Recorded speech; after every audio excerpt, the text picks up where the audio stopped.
오늘 말씀은 시편 73편부터 78편까지의 말씀으로 이번 본문은 시편 제3권의 시작입니다.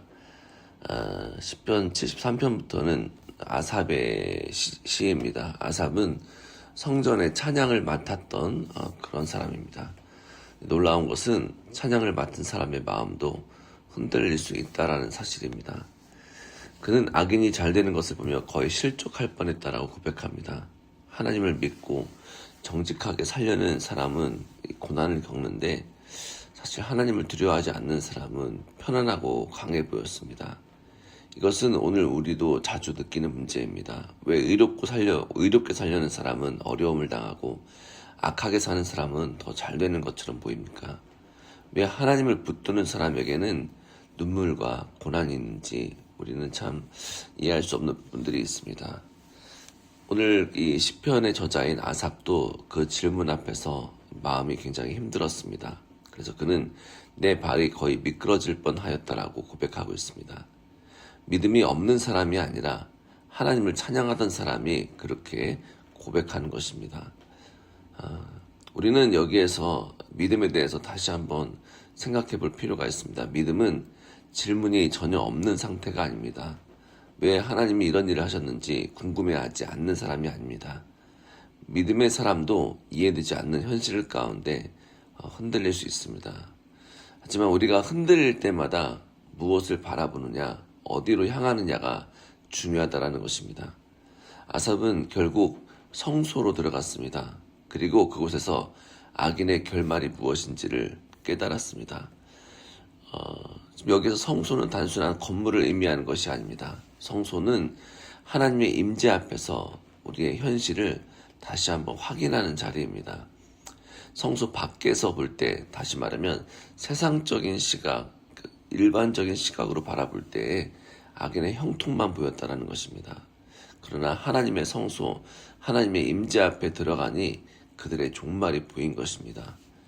세상은 지금 잘 되는 것만 보여주고 있지만 하나님 앞에서는 끝이 보인다라는 것입니다. 여러분, 악인의 형통은 영원하지 않습니다. 하나님 없는 성공, 하나님을 모른 채 하고 마치 하나님 없이 자기 혼자서 스스로 성공할 수 있다라고 하는 그 모든 성공은 결국 미끄러운 곳에 선 것과 같습니다. 반대로 현재 고난스럽고 하나님의 의의 길을 걸어가기 위해서 받는 의인의 고난은 끝이 아니라는 것입니다. 하나님을 가까이 하는 자에게는 하나님 자신이 복이 되어 주십니다. 그래서 아삽은 이렇게 마침내 고백합니다. 하나님께 가까이함이 내게 복이라. 바로 이 고백이 시편 73편의 중심입니다. 참된 복은 우리 형편이 좋아지는 것도 있지만 사실은 그것을 넘어서야 하는 것입니다. 진짜 복, 참된 복은 하나님을 가까이 하는 것입니다. 물론 하나님께서는 우리의 필요를 아시고 삶을 돌보아 주십니다. 그러나 이 복의 가장 깊은 중심은 하나님 자신입니다. 하나님을 잃으면 모든 것을 가진 것 같아도 가난한 사람입니다. 하나님을 가까이 하면 많은 것을 가진 것이 아닐지라도 가장 큰 복을 받는 사람입니다. 왜냐하면 기준이 하나님이시기 때문에 그렇습니다. 복 자체가 문제가 아니라 하나님 자체에 관심을 두어야 복의 근원이신 하나님과 함께하는 것입니다. 이 성소는 바로 우리에게 이 시각을 열어줍니다. 시편 74편은 더 무너진 현실을 우리에게 보여주고 있습니다. 예루살렘 성전이 무너지고 하나님의 이름이 모욕을 당하는 상황입니다. 아삽은 폐허가 된 이 성전을 바라보면서 하나님께 부르짖습니다. 주의 회중을 기억하옵소서. 단순한 국가적인 슬픔을 넘어서서 하나님이 자기의 백성과 함께 하신다라는 그런 표식이 무너진 것 같은 고통입니다. 그러나 시인은 절망 가운데서 언약을 붙듭니다. 언약을 돌아보옵소서. 하나님이 약속하신 것들을 다시 한번 돌아보시고 기억해달라는 것입니다. 그래서 믿음은 모든 것이 무너졌을 때에도 하나님의 약속을 붙드는 것입니다. 우리의 인생 가운데 이 성전이 무너진 것 같은 시간이 있습니다. 기도했던 일들이 무너지고 기대했던 일들이 막히고 하나님이 멀리 계신 것처럼 느껴질 때가 있습니다. 그때 우리는 이렇게 기도하기를 바랍니다. 하나님, 주의 언약을 기억해 주옵소서. 우리의 소망은 지금 우리가 처해 있는 상황이 아니라 하나님의 신실함 가운데 있습니다. 하나님은 자기 백성을 절대 잊지 않으신다는 것입니다.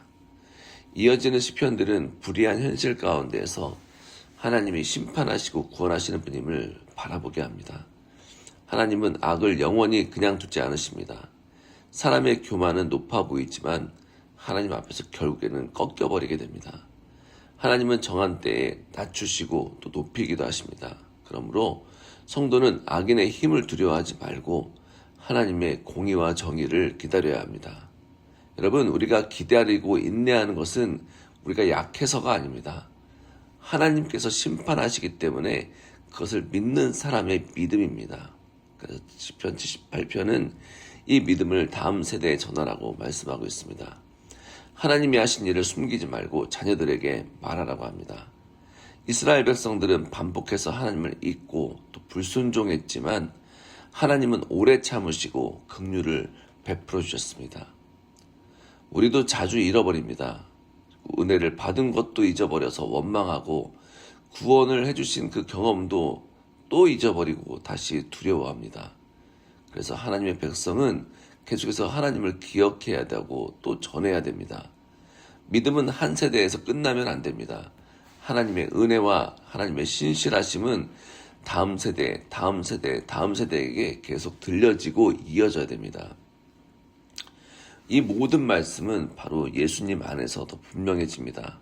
왜냐하면 예수님께서 참된 성소이시기 때문에 그렇습니다. 참된 예배이시기 때문에 그렇습니다. 우리는 예수님 안에서 하나님께 나아가야 됩니다.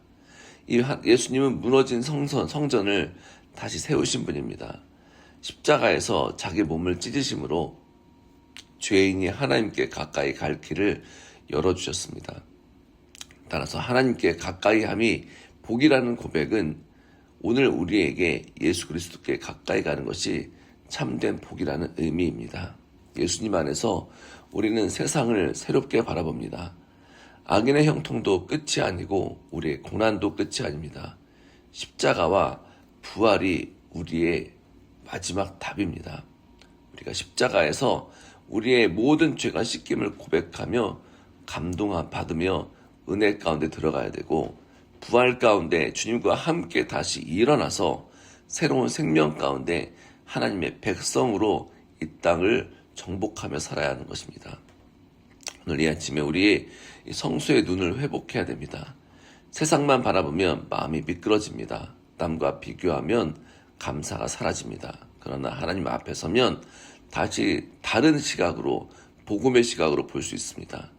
무엇이 참된 복인지 무엇이 영원한 것인지 누가 우리의 소망인지가 보입니다. 하나님께 가까이 하는 것이 복입니다. 예수 그리스도께 붙어있는 것이 복입니다. 그리고 그 은혜를 우리의 자녀와 다음 세대에 전하는 것이 바로 우리의 사명입니다. 이 귀한 복음의 말씀대로 오늘 하루도 승리하며 살아가는 귀한 상소교회 한 분 한 분 되시기를 주님의 이름으로 축복합니다. 기도하겠습니다. 하나님 아버지, 악인의 형통과 무너진 현실을 보며 흔들릴 때가 많습니다. 그러나 우리를 성소의 자리, 예배의 자리로 불러주시고 하나님께 가까이 함이 참된 복임을 깨닫고 알게 하여 주옵소서. 모든 것이 무너질 것 같은 그런 상황 가운데에서도 하나님의 약속, 주의 언약을 붙들게 하시고 하나님의 공의와 또 하나님의 구원을 기다리는 참된 백성 되게 하여 주옵소서.